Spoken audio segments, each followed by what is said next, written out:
Kolose atumpi pathum nan ni chu nun na ka khri thon tho ter nan si zo ronga pathian vorlam kap khri taw nak wan chung khwa I thil a khin nan thin lung bunu leilung tlun thil pol road loin wan chung thil pol khi road son u zianga ti le nan thi zo I nan nun nak tak tak chu khri thon pathian sunga thu in a asi chu I nan nun nak tak tak chu khri kha asi I ama alang tika nan ni tla ama thon nan lang tlang ding I asun loi nak nan tom ve ding asi nun nak hlun le nun nak thar nan sungi na atuan tu leilung pum sa du nak nu pa sual nak le zo moi lo nun chan taksa hir nak le hur nak le ramtam nak pol tla chu nun ter non hla u ramtam nak tla chu miliam biak phun khat asi hi bang tukin thil sual an tua ronga pathian thin heng nak chu chuti I athu athlun lo tu pol para arak thleng ding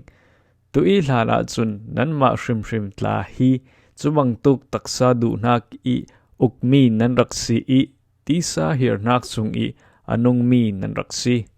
sekal sela atuwa chun chuwang tuk taksa du nak chu nan hlon fai the atu thin heng nak ai thok nak le mi kep nak pol chu nong thlang u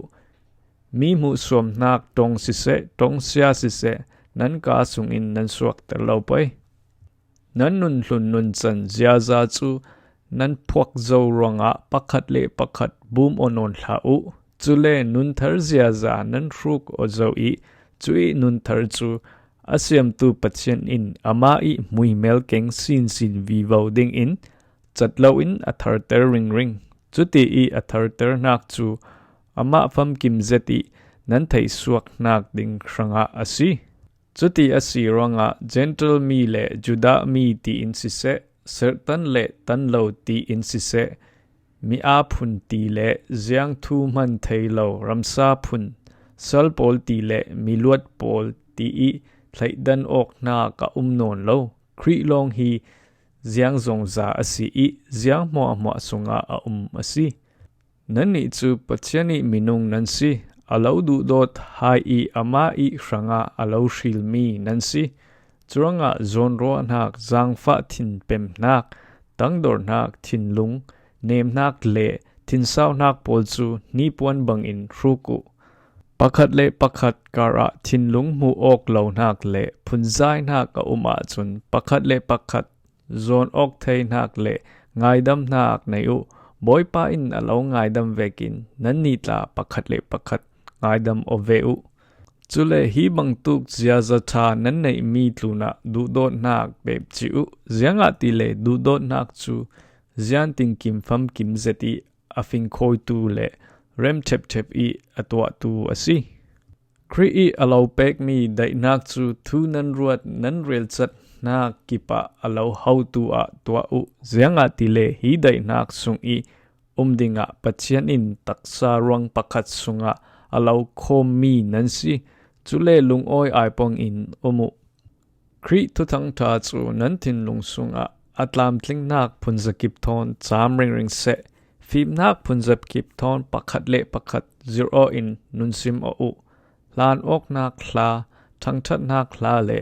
hla thiang pol sa u nan lung oi nak hla in pathian kha thangthat u kan pa pathian chu khri sung in nan thangthat ronga ziang mo nan to a si se nan sima si se boy pa jisu min in to ula simu nun thar sung I pe zom ok nak nupi pol nan pasal thu ngai u zianga ti le Christian nan si vekin chumi chu nan to ding mi asi pasal pol nan nupi du dot ula an hena o kam sang mang hla u na hak pol Christian nan si ronga ziang ting kima nan nu le nan pa thu ngai u chumi chu pathian lung oi ter tu asi nu le pa pol nan fa le kha an thin heng ter hla u an thin anaw ta pangning sal le pol ziang tin kima nan boy pol I thu ngai u an min mu longa an lung kim se ti in an thu ngai si lo in boy pa nan ti za rong sona nan thin lung takte in an thu chu ngai u Giang mo nan tua tin kim a milai shranga silo in boy pai shranga kan tua ti thinlung nei in nan thinlung takte in tua u. Chule boy pa in aminung pol shrangi are chia mi tua man chu ro a hin in peding ti kha ching ring o. Nan rian mi boy ngai chu kri long asi. Chule zo khal thilsual atwa tu chu a thilsual tua man anga veding janga ti le pathian chun thu arel tika thleidan nak jiang man anei lo. Kolose atum pi pathum